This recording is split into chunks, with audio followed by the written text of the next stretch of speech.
Chair would recognize Mr. Kinzinger. No, I'm sorry, Mr. McKinley. Oh, I wasn't expecting that. Thank you, Mr. Chairman. Mr. Menez, or Secretary Menez, a couple questions quickly, if I could.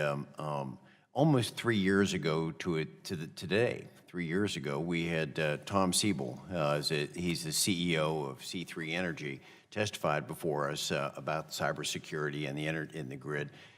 And he made a very revealing comment. He said that there were just a group of engineers, just a small group of engineers, would be able to shut down the grid on the East Coast in 4 days. And then it would shut down the grid between Boston and New York. Did you ever see his testimony or respond back to him on that? I did not see it.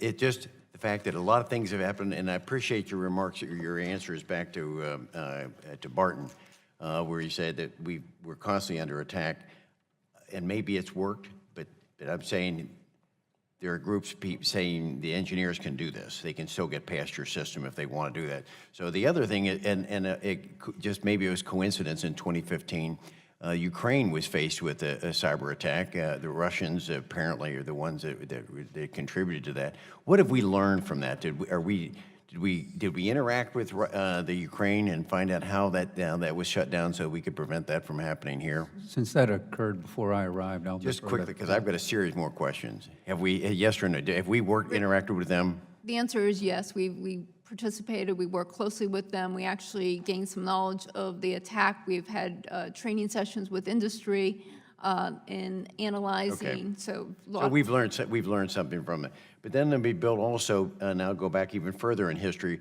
back in 2007, there was an Aurora generator test that was maybe controversial. Are you familiar with it, Secretary? yes, I am very familiar. Okay, you with are. it. Okay, what have we? Because there, they were able to display that just by entering 21 codes, they could blow up a generator and thereby set in motion a blackout in the United States. What have we done to prevent those 21 codes from being introduced? So we worked with industry in analyzing the Aurora attack and looking at the focus on relays and the vulnerabilities in that. The industry has looked at mitigation solutions. We've done information sharing with industry. So it's been an active engagement. Have they actually implemented things to prevent that from happening with that? The industry has implemented and has taken action per some of the requests from NERC in doing that. Okay. The third question, or second question, has to do with vulnerability, because you talk about emergency. And we have a report here from New England saying that they're not going to have enough gas if there's an emergency situation that's coming up. And they say that because during the cold weather, they're having to divert that gas to homes, and so they're not going to be gas for power plants. We've experienced that in West Virginia. We had a Black Start plant that had to shut down during the polar vortex, and just this last winter was told that they were on day-to-day. They may have to shut down as well. So I'm wondering about an emergency. How are we going to make sure that we have gas available for our power generation, let alone cyber attack? Is there a solution to that? Well, we need more infrastructure, to be sure. Both what you referenced, the New England ISO, together with NERC, has identified areas in the country where we rely heavily on natural gas for our power generation and to ensure our resilient and the reliability of our grid. It's in those constrained areas where it's important that we try to increase the infrastructure so that we can have adequate supply. That has been a hallmark of this administration, so that we have, a sufficient diversity of fuels, including natural gas. If I could, Mr. Secretary, but we're relying on Russia for bringing in LNG to New England. And just that this is now, they've unloaded their second tanker on this. So if we're going to be energy dominant, how are we energy dominant if in an emergency, if we're going to rely on a foreign government to provide us the natural resource to be able to provide electricity in New England?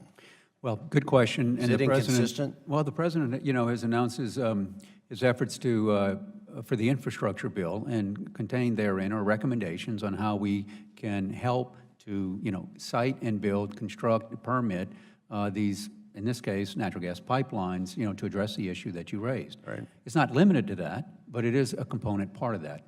So it's also a function, though, of working with the states, because, under our federalism, the states have a big role to play as to any interstate gas pipelines. I understand. going I to don't- the I don't states. want a So heavy there's hand so of the- much we can do. I don't want a heavy hand of the federal government stepping in, but there is a concern. Just in closing quickly, could you tell me what keeps you up at night? What is your biggest worry, biggest concern from your position? Well, in the cybersecurity, clearly, I mean, this is, your worldview changes as you get a security clearance and you get briefed in on what's happening. I mean, I think you all have been read into a lot of this stuff, but yes, that causes me to stay awake. And frankly, as we have seen what are becoming, common winter events when our system is stressed, it seems as though we may be faced with an inadequate supply of what used to be base load. So the closures, premature closing of what historically, has been, whether it's nuclear or clean coal, these facilities are going offline. We are becoming more reliant on natural gas, which is not a bad thing, but it does have to get through pipelines.